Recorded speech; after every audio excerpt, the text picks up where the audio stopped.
90കളിലും 2000-ലുമെല്ലാം ഇന്ത്യയും ശ്രീലങ്കയും പാകിസ്ഥാനും ക്രിക്കറ്റിൽ തുല്യശക്തികളായിരുന്നു. ഏകപക്ഷീയമായ ഒരു പരമ്പരകൾ പോലും നടക്കാറില്ല. എല്ലാം നെക്ക് ടു നെക്ക്. സച്ചിനും സെവാഗും ദ്രാവിഡും കുംബ്ലെയും സഹീറുമെല്ലാം ഇന്ത്യക്കായും അക്രവും അക്തറും വഖാറും ഇൻസമാമുമെല്ലാം പാകിസ്ഥാനായും ജയസൂര്യയും രണതുംഗയും മുരളിയും ചാമിന്ദവാസുമെല്ലാം ശ്രീലങ്കയുടെയും നല്ല കാലം കാത്തു. പക്ഷെ പിന്നീട് പാകിസ്ഥാനും ശ്രീലങ്കയും ആ പ്രതാപം മറന്നു. അന്നാട്ടിലെ രാഷ്ട്രീയ സാഹചര്യങ്ങൾ ഒരു പരിധിവരെ കാരണമായിട്ടുണ്ട്. പക്ഷേ രണ്ട് ക്രിക്കറ്റ് ബോർഡുകളുടെ കെടുകാര്യസ്ഥതയും എടുത്തു പറയണം. ഭൂതകാലത്തിൽ അഭിരമിച്ച് നല്ലൊരു ഭാവി ആസൂത്രണം ചെയ്യുന്നതിൽ പാകിസ്ഥാൻ ക്രിക്കറ്റും ലങ്കൻ ക്രിക്കറ്റും മറന്നു. നേരത്തെ പറഞ്ഞ സൂപ്പർ സ്റ്റാർ മെറ്റീരിയലുകളിൽ നിന്ന് പുതിയ കാലത്തേക്ക് അവർക്ക് മാച്ച് വിന്നർമാരെ കിട്ടാതായി. ജയവർദ്ധനയും സംഘക്കാരെയും ദിൽഷനും മലിംഗയും അടക്കമുള്ള താരങ്ങൾ ഏകദേശം ഒരേ സമയത്ത് വിരമിച്ചതോടെയാണ് ശ്രീലങ്ക തകർന്നത്. പറ്റിയ പകരക്കാരെ ഒരുക്കിയെടുക്കാൻ ലങ്കയ്ക്ക് കഴിഞ്ഞതുമില്ല. പക്ഷേ സച്ചിനും ദ്രാവിഡും ലക്ഷ്മണും സഹീറും പത്താനുമെല്ലാം വിരമിച്ചിട്ടും ഇന്ത്യ വീണില്ല. ഇന്ത്യ അപ്പോഴേക്ക് രോഹിത്തിനെയും കോഹ്ലിയെയും ബുംറയെയും പാണ്ഡ്യയെയും വളർത്തിയെടുത്തിരുന്നു. രോഹിത്തും കോഹ്ലിയും പോകുമ്പോഴേക്ക് ജയ്സ്വാളും അഭിഷേകുമെല്ലാം ഉണ്ട്. പിന്നാലെ വൈഭവ് സൂര്യവംശിയും ആയുഷ് മാത്രയുമെല്ലാം തയ്യാറാണ്. അതാണ് ഇന്ത്യയുടെ ക്രിക്കറ്റ് ബോർഡ്. കൃത്യമായ ദിശാബോധത്തോടെ പോകുന്ന ലോകത്ത് തന്നെ ഏറ്റവും മികച്ച സ്പോർട്സ് നഴ്സറികളിലൊന്നായി BCCIയുടെ പ്ലാനുകളെ കാണാം.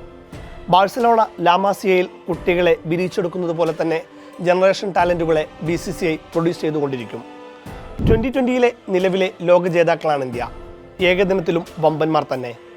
യുവതാരങ്ങൾക്കൊപ്പം രോഹിത് ശർമ്മയും വിരാട് കോഹ്ലിയും അടങ്ങുന്ന ഇതിഹാസങ്ങൾ ഉൾക്കൊള്ളുന്ന സംഘം അടുത്ത വർഷം വരാനിരിക്കുന്ന ഏകദിന ലോകകപ്പ് സ്വന്തമാക്കാനുള്ള ഒരുക്കത്തിലാണ്. പക്ഷേ നിലവിൽ ഇന്ത്യക്ക് അല്പമെങ്കിലും തിരിച്ചടിയുള്ളത് ടെസ്റ്റ് ഫോമാറ്റിലാണ്. 2024-2025 വർഷങ്ങളിൽ ന്യൂസിലൻഡിനോടും ദക്ഷിണാഫ്രിക്കയോടും ഇന്ത്യ ടെസ്റ്റ് പരമ്പരകൾ സമ്പൂർണ്ണമായി കൈവിട്ടു. ഏകദിനത്തിലും 2020-ലും വിജയിച്ച പരീക്ഷണങ്ങൾ ടെസ്റ്റിൽ പക്ഷേ പാളിപ്പോയി. ഇതോടെയാണ് ടെസ്റ്റിനായി കൃത്യമായ റൂട്ട് മാപ്പ് ഒരുക്കാൻ BCCI തീരുമാനിച്ചത്. മുഖ്യ സെലക്ടർ അജിത് അഗർക്കറും പരിശീലകൻ ഗൗതം ഗംഭീറും റൂട്ട് മാപ്പ് തയ്യാറാക്കി. അതിൻ്റെ ചുമതലക്കാരനായി ഇന്ത്യ കണ്ട എക്കാലത്തെയും മികച്ച റെഡ് ബോൾ താരങ്ങളിൽ ഒരാളായ VVS ലക്ഷ്മണനെ തന്നെ നിയോഗിച്ചു.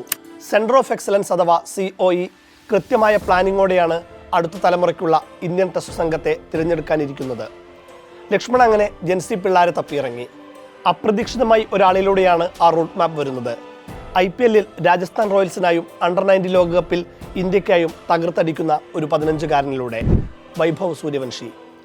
എല്ലാ പന്തും അതിർത്തി കടത്താൻ നോക്കുന്ന വൈഭവ് എങ്ങനെ ടെസ്റ്റിൽ ഫിറ്റാകുമെന്ന ആശങ്ക വേണ്ട. ബാസ്ബോളിൻ്റെ കാലമാണ്.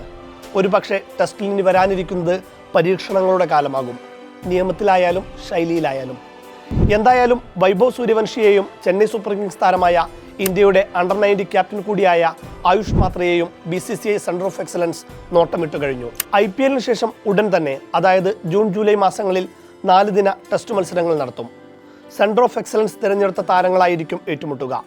64 താരങ്ങളെ ഇതിനകം തിരഞ്ഞെടുത്തു കഴിഞ്ഞു. എല്ലാവരും 25 വയസ്സിന് താഴെ പ്രായമുള്ളവർ. അടുത്ത 10 വർഷത്തേക്ക് ഇന്ത്യൻ ടെസ്റ്റ് ടീമിൻ്റെ ഭാഗമാകാൻ ഈ 64 താരങ്ങൾ പോരടിക്കും.